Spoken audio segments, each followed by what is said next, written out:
ನೋಡಿ, ಅವರು ದೊಡ್ಡ ನಾಯಕರಿದ್ದಾರೆ. ಚಿಕ್ಕಬಳ್ಳಾಪುರದಲ್ಲಿ ಅಷ್ಟೊಂದು ಹೆಸರು ಹೇಳ್ತಾ ಇರ್ಬೇಕಾದ್ರೆ ನಮ್ಮ ಹೆಸರು ಮರ್ತಿರ್ಬೋದು. ಅದನ್ನ ನಾನೇನೋ ದೊಡ್ಡ ವಿಷಯ ಅಂತ ಹೇಳಕ್ ಹೋಗಲ್ಲ. ಕೆಲವು ಬಾರಿ ಮನಸ್ಸಲ್ಲಿ ಇರುತ್ತೆ, ಹೇಳೋದಕ್ ಮರ್ತೋಗ್ಬಿಡ್ತಾರಷ್ಟೇ.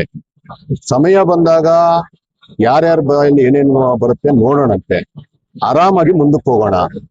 ಯಾರಿಗೆ ಆವತ್ತಿನ ಕಾಲಕ್ಕೆ ಹೆಚ್ಚಿನ ಯೋಗ್ಯತೆ ಇದೆ ಅಂತ ಅನಿಸುತ್ತೋ, ಯಾರಿಗೆ ಆವತ್ತಿನ ಕಾಲಕ್ಕೆ ಸೂಕ್ತ ಅಭ್ಯರ್ಥಿ ಅಂತ ನನ್ನ ಹೈಕಮಾಂಡ್ ಅನ್ಸುತ್ತೋ, ಅದನ್ನ ಸುಧಾಕರ್ ಅವರ ಸಹಮತದೊಂದಿಗೆನೆ ಬಿಜೆಪಿ ಪಕ್ಷ ಮಾಡುತ್ತೆ.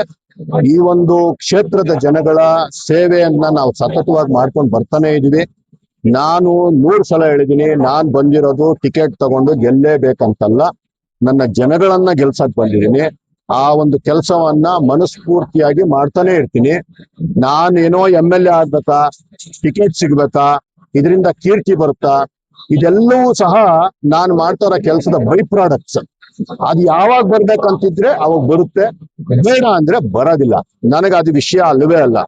ನನ್ನ ಜನಗಳ ಜೊತೆ ನಿಂತ್ಕೊಂಡು ಸತತವಾಗಿ ಕೆಲಸ ಮಾಡುವಂತ ಕೆಲಸ ಮಾತ್ರ ನನ್ನ ಕೆಲಸ. ಅಷ್ಟು ಬಿಟ್ರೆ ಬೇರೆ ಇನ್ಯಾವುದು ಲೆಕ್ಕಾಚಾರ ಈ ಒಂದು ಸೇವೆಗಳಲ್ಲಿ ನನ್ಗೆ ಇರೋದಿಲ್ಲ. ಪದೇ ಪದೇ ನಾನು ಯಾವತ್ತೂ ಅದನ್ನೇ ಹೇಳಕ್ಕೆ ಇಷ್ಟಪಡ್ತೀನಿ.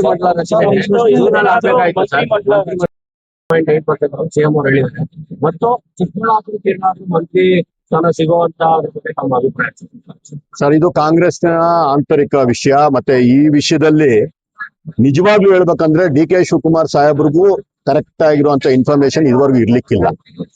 ಇಂಥ ವಿಷಯದಲ್ಲಿ ನಾನೊಬ್ಬ ಸಾಮಾನ್ಯ ಕಾರ್ಯಕರ್ತ ಕಾಮೆಂಟ್ ಪಾಸ್ ಮಾಡೋದು ಅನಾವಶ್ಯಕ. ಯಾವತ್ ಮಾಡ್ತಾರೋ ಅವ್ರು ಮಾಡ್ಲಿ. ಆದ್ರೆ ಒಂದು ವಿಷಯ ಹೇಳಕ್ಕೆ ಜನತೆಯ ಮುಂದೆ ಇಡಕ್ಕೆ ಇಷ್ಟಪಡ್ತೀನಿ. ಈಗಾಗಲೇ DK ಶಿವಕುಮಾರ್ ಅವರು ಪ್ರಮಾಣ ವಚನ ಸ್ವೀಕಾರ ಮಾಡಿ ಸುಮಾರು 1-1.5 ತಿಂಗಳಾದ್ರೂ ಸಹ ಪೂರ್ಣವಾದ ಮಂತ್ರಿಮಂಡಲವನ್ನ ರಚಿಸೋದಕ್ಕೆ ಕಾಂಗ್ರೆಸ್ನ ಹೈಕಮಾಂಡ್ ಅವರು ಇವತ್ತವರೆಗೂ ಬಿಟ್ಟಿಲ್ಲ. DK ಶಿವಕುಮಾರ್ ಅವರಿಗೆ ಸ್ವತಂತ್ರವಾಗಿ ಕೆಲಸ ಮಾಡುವಂತಹ ಪರಿಸ್ಥಿತಿ ಅಲ್ಲಿಲ್ಲ ಅನ್ನೋದನ್ನ ಮತ್ತೆ ಮತ್ತೆ ಕಾಂಗ್ರೆಸ್ ಪ್ರೂವ್ ಮಾಡಿದೆ. ಇಂತಹ ಒಂದು ಸರ್ಕಾರವನ್ನ ಅರೆಬೆಂದಂತಹ ಅರ್ಧಂಬರ್ಧ ಇರೋ ಟೀಮ್ ಇಟ್ಕೊಂಡು DK ಶಿವಕುಮಾರ್ ಅವರಂತೂ ಏನೋ ಒಂದು ಮಾಡ್ಬೇಕು, ಮತ್ತೆ ನಾವು ಸರ್ಕಾರ ತರಬೇಕು ಅನ್ನೋ ಉತ್ಸಾಹದಲ್ಲಿದ್ದಾರೆ. ಆದ್ರೆ ಅವ್ರಿಗೆ ಕೆಲಸ ಮಾಡಕ್ಕೆ ಅವರ ಹೈಕಮಾಂಡ್ ಬಿಡ್ತಿಲ್ಲ. ಇದು ಕಾಂಗ್ರೆಸ್ನ ಸಂಸ್ಕೃತಿ. ಇದನ್ನ ಜನತೆ ಗಮನಿಸ್ಬೇಕು. ಇವರ ಆಟಾಟೋಪುಗಳನ್ನ ಗಮನಿಸ್ಬೇಕು. ಅವರ ಲಾಭ ಲೆಕ್ಕಾಚಾರಗಳನ್ನ ನೀವು ಗಮನಿಸ್ಬೇಕು.